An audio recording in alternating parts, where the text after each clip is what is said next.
My name is Jamie McGrew. I am the Care Management Director for the Mental Health and Recovery Services Board that serves Coshocton, Guernsey, Morgan, Muskingum, Noble, and Perry counties. And I have an ACE score of 7.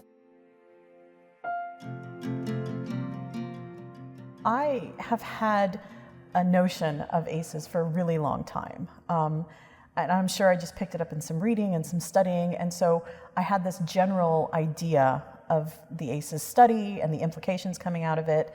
But it wasn't until I was in a training that was being put on, focused on trauma-informed care, that I had this massive just aha moment where I was like, oh, this explains so much. And it just kind of led me to think I need to dig deeper. And it explained a lot about the clients I was working with, those families, as well as myself and the way I was interacting with people in my personal life and professional life. And so it was just, I don't know, it was just this big like, oof, this all makes sense. You know?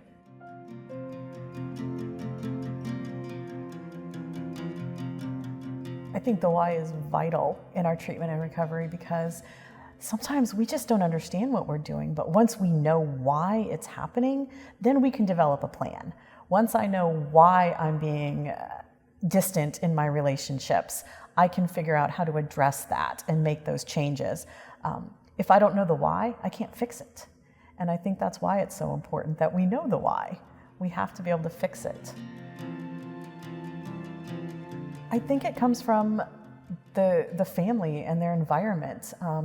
Which is odd when we talk about adverse childhood experiences, that their families would plant that resilience in them, but it does happen. There's people in their lives that have planted that seed that have helped them to grow. And maybe it's not in their home. Maybe it's not their parents that are doing it. Maybe it's a teacher. Maybe it's a coach or a youth worker. But there are people there that have provided that for them, and they're helping them to grow and build it.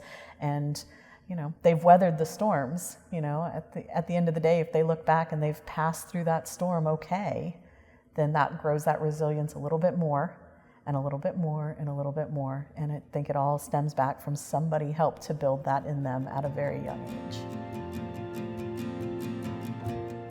The biggest takeaway for me is really that it's about what happened to you, not what's wrong with you. And we have to just switch that mindset of what is wrong with you to, boy, what happened and how can I walk with you to help fix it? Because we know that it's not an excuse. Recognizing that we have an ACE score of 7 or 8 isn't an excuse for poor behavior or illegal behavior or, you know, being hurtful, but it's an explanation as to why some of those behaviors are happening. So how can I help you? We have to just move that direction. How can we walk with each other? How can we help each other instead of just pushing them aside or going, oh, there's something wrong?